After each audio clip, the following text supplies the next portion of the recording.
呢部係喺意大利嘅時候喺二手店用5蚊買嘅 Game Boy Advance， 好明顯見到外殼已經有嚴重嘅破損，到底今次可唔可以整得翻好佢呢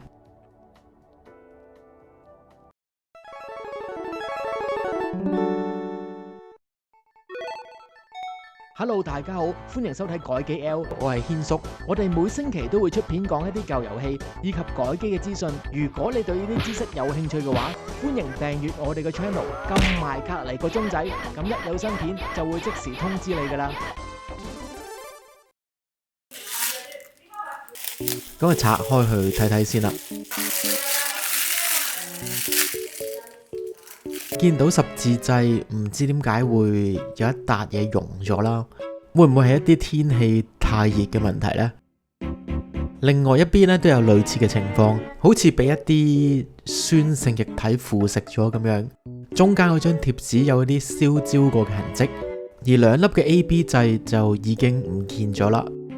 L 掣仍然喺度，但係就爆咗出嚟。另外一粒 R 掣咧就冇咁好彩啦。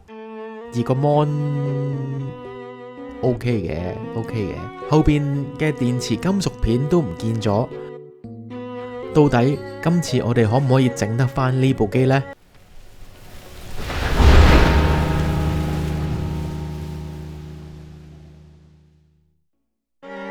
畫面就見唔到啦，其實成部機有陣好似燒膠嘅味。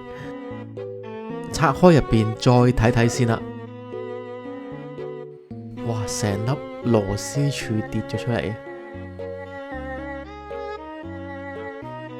睇睇個十字掣點樣啦？好似有啲膠黐住咗。拆個 mon 出嚟睇睇先。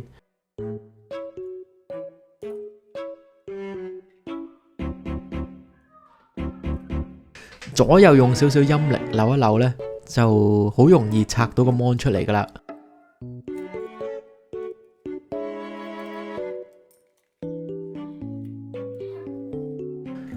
掹埋嚿膠出嚟，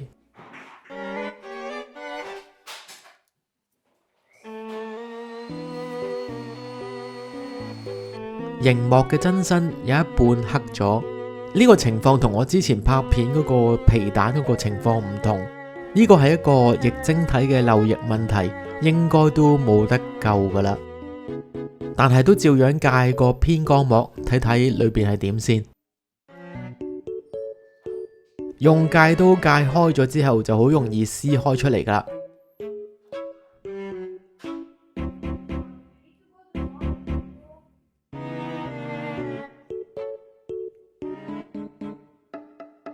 就算撕開咗偏光膜都好啦，熒幕仍然有一塊黑色嘅嘢喺度，所以就算換偏光膜呢，都係救唔返噶啦。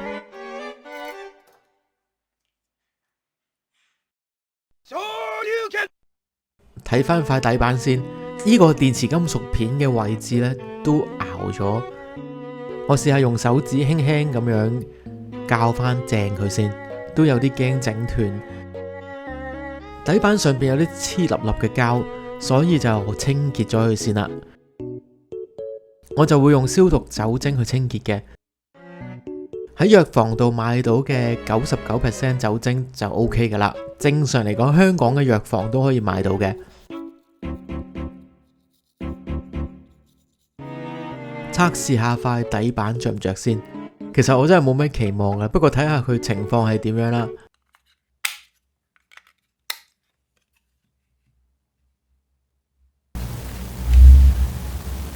你真係估佢唔到，佢盞燈着咗，然後就好快熄返，好古怪喎成件事。於是我就好仔細咁樣檢查咗一次底板，發現呢 R26嘅呢個位置嗰粒零件好似鬆鬆地咁，我就冇一啲微距嘅鏡頭拍唔到啦。但係你會見到上邊個位置好似唔係咁黐住塊底板咁嘅。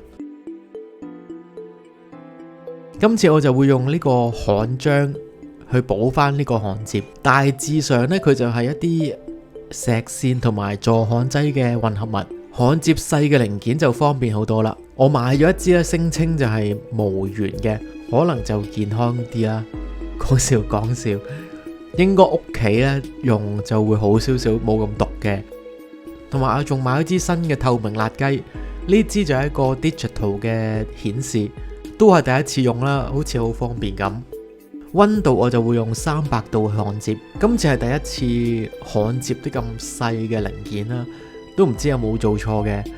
咁我就用辣雞喺側邊慢慢咁加啲石上去，因為真係好緊張，隻手震過貓王。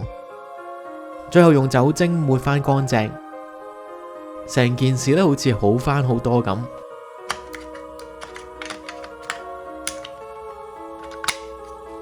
入電再開機試試佢啦。上邊盞燈嘅長着啦，證明都 OK 嘅。之後就插咗個 mon 上去試，結果都可以着到機。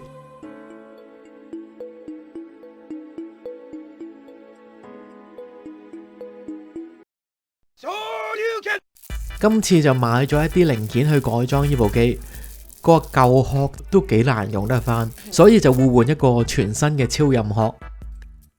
Game Boy Advance 嘅按鍵都係用咗一啲舊嘅電膠設計。有時撳掣咧會比較難去感應到，所以今次咧都會加一個鍋仔片嘅零件上去。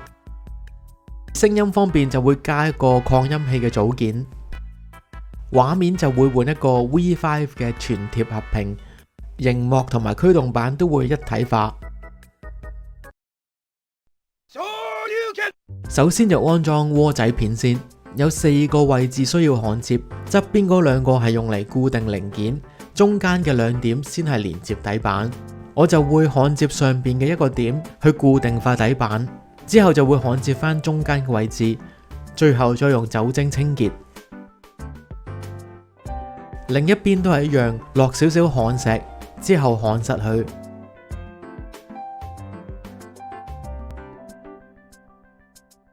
焊埋側邊嘅位置固定底板，最後再用酒精清潔。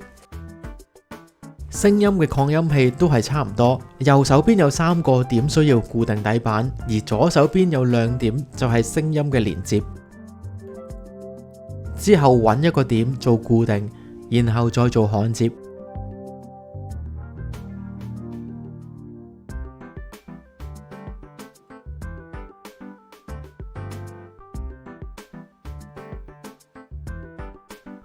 而呢個位置仲要連接翻一個 speaker。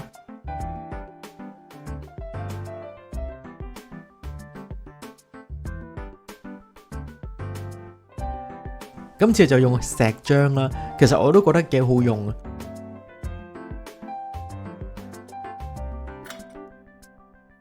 試一試個聲先，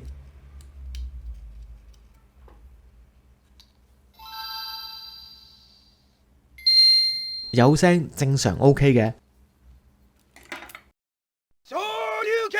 到熒幕嘅部分啦，今次個熒幕有3條線需要焊接，其中一個位置就係呢點 TP9，而我呢塊底板呢，就係冇咗 TP9 呢個點，底板嘅銅片已經唔存在啦，可能一啲氧化嘅關係甩咗出嚟啦。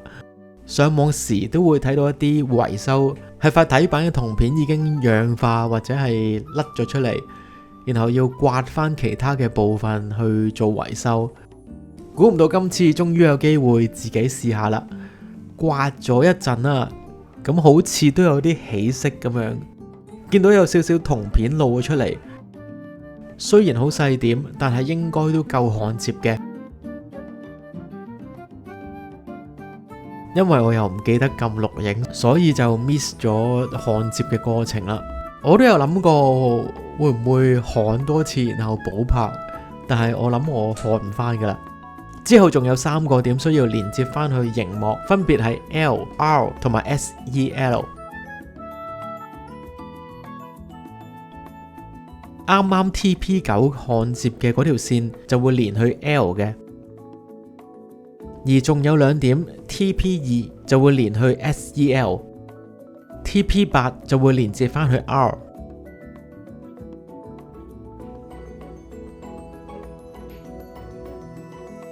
撳實 L、R 同埋 Select。Hold 住1秒就會顯示螢幕嘅 menu， 試咗 L 同埋 R 都可以調節到螢幕嘅數據。我仲驚 L 掣都係 TP9 嗰個位唔 work 添。而螢幕附送嘅2個光學感應就可以封印咗佢啦。呢2個掣都唔係幾好用，成日都會揩到。砌翻埋部機就測試下啦。